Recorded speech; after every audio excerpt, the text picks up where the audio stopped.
Hi everyone, this is Tisch Aitken, and it is September 1st, 2020.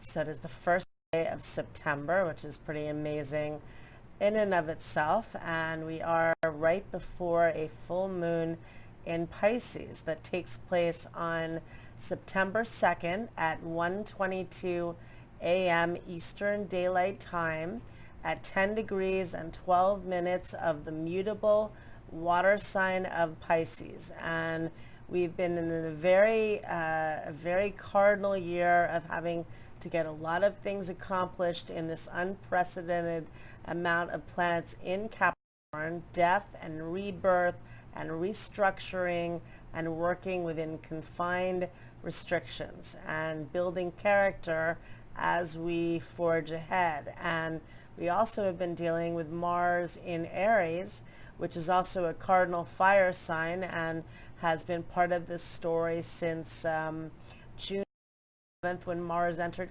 Aries, and will be there until January 6th. And Mars is just about to station retrograde, so we're feeling that slow up of Mars in the sky, the buildup of the intensity. It's going to get more heated when it's retrograde. It's closer to the Earth, and it's not acting at its full capacity. It loves being in Aries, and it's been fighting with all of the planets in Capricorn, which is restrictions, among other things. It's our karma, it's our responsibility, it's how we build our goals and accomplish things, but it's also definitely about challenges and limitations. And Mars combating and in combat with all of these planets of restrictions.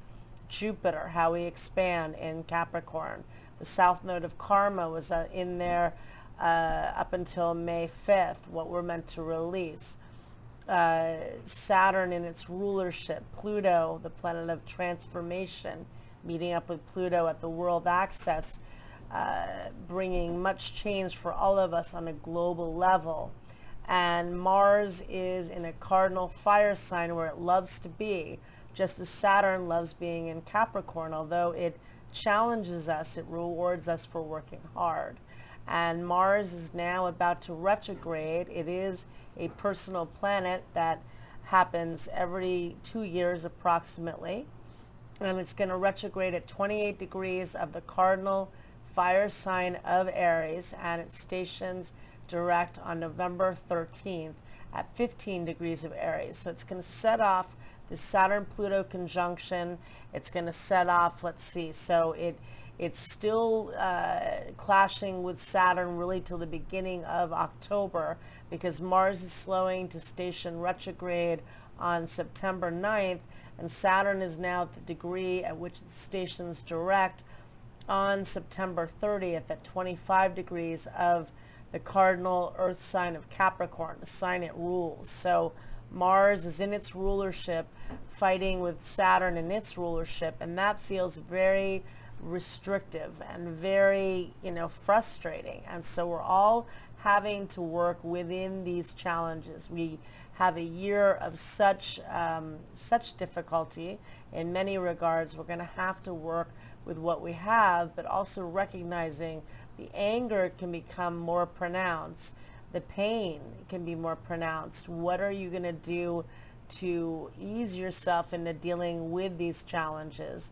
And, recommitting to what you want to accomplish, because we'll never have this amount of Capricorn again in our lifetime like this. And with the two malefics, the two outer planets, Saturn and Pluto, both meeting up this year, and Jupiter was in an early degree at that time, but conjunct the south node of karma, and the eclipses were in the Capricorn Cancer axis.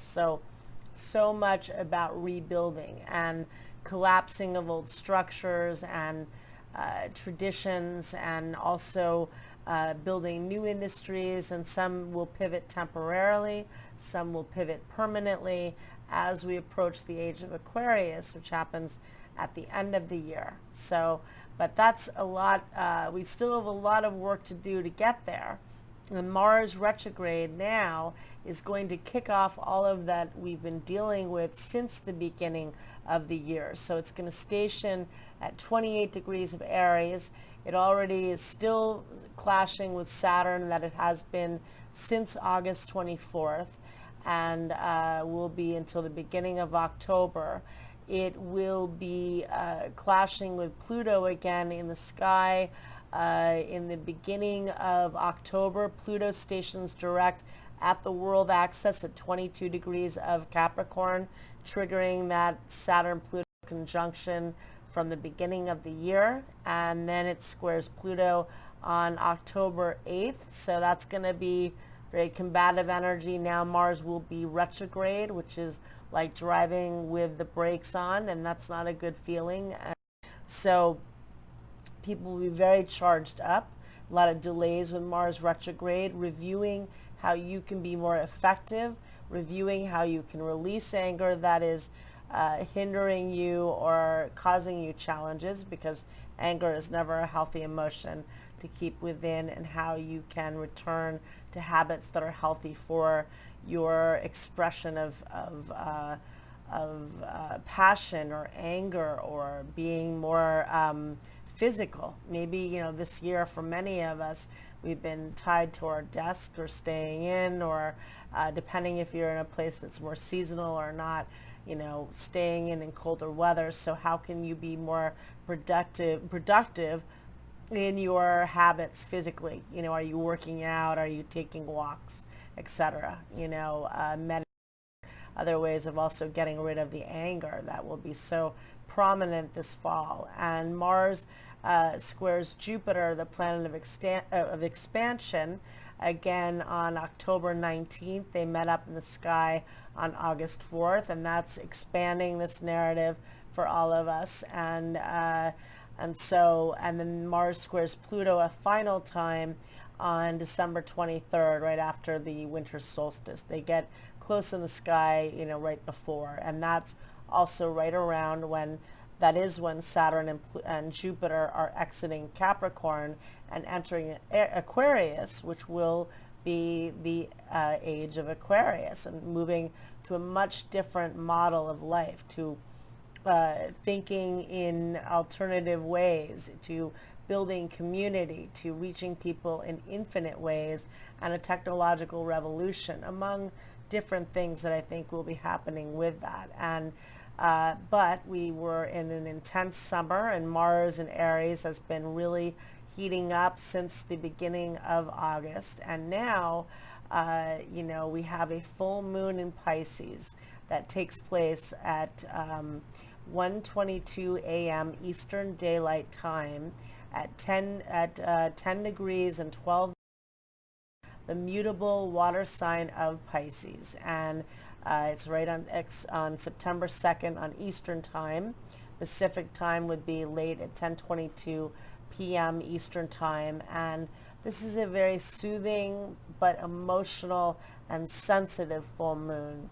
We need to feel some pain, in a sense, to heal. We need to shed some tears. It's been a year I can't even describe. I don't think anybody can really describe all the events that have happened this year. And so, to feel that, to soothe yourself as much as you're able, to find a sanctuary of sorts to give you comfort, because the next few months are going to be tough with Mars retrograde. It's going to push you even further in developing your character, which this unprecedented amount of Capricorn has been doing all year and is almost done. I mean, Pluto will be in Capricorn a few more years, but not like this. It's not going to be this level of intensity. But when we commit during Saturn energy, which this is, it rewards us, even if it comes at the very end of the transit. It karmic rewards when you work in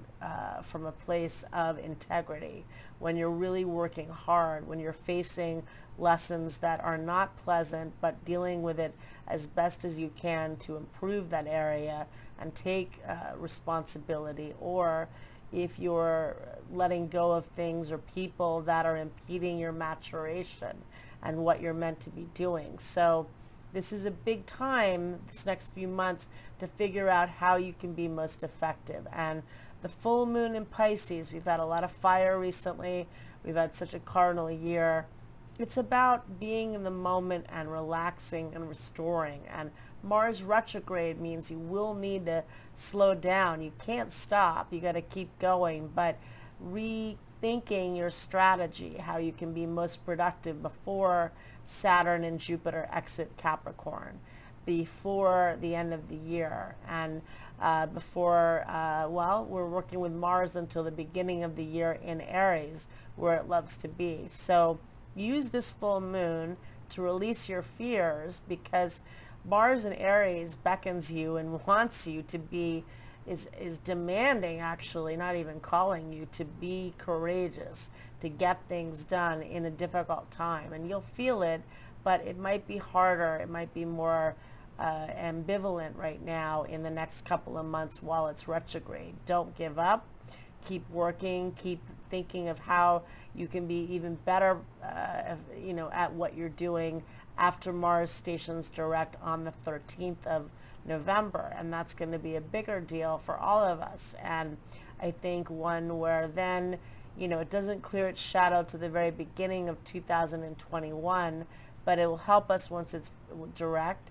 Jupiter stations direct on September 12th at 17 degrees of Capricorn. That helps to bring more expansion. And Saturn stations direct on September 30th at 25 degrees of Capricorn, how we anchor our goals. That makes us more productive. That helps. So we've got a very innovative full moon. It forms what's known as a sextile, an aspect of opportunity to Uranus in Taurus, which is about finding value and, creativity and innovation, because Uranus is a highly innovative planet. The sun in Virgo trines Uranus on the 2nd, and that is very, very good energy for brainstorming, for networking, for reaching out to other people that could be helpful for launching projects. Mars retrograde, maybe returning to things you're doing, maybe finishing things up before it officially retrogrades on the 9th. But nonetheless, the sun trine Uranus is a very ingenious type of influence. Venus in Cancer rather, does oppose Saturn. There will be breakups with this full moon. That is a turning point, and full moons do bring a completion and fruition. And Pisces is the final sign. It is the sign of endings. And Mercury in Virgo forms a beautiful trine to all the planets in Capricorn, helping us to, again, come up with excellent ideas and structure those goals. Write down what you want to release, so you're focusing on what you want to build in your life. And there's tremendous innovation with Uranus so prevalent. And the moon itself, it's a wide conjunction, but it is conjunct Neptune at 9 degrees. The sun is at 10 degrees of Pisces, and Neptune is at 19. So that's still very good for manifesting, intentional meditation, daydreaming, writing, journaling, writing down what you want to manifest, and really focusing on that. So I wish you a lot of luck. Do some healing work, burn some sage or Palo Santo, clear the energy, cleanse your crystals, and happy full moon. And thank you very much. All right. Take care. Bye-bye.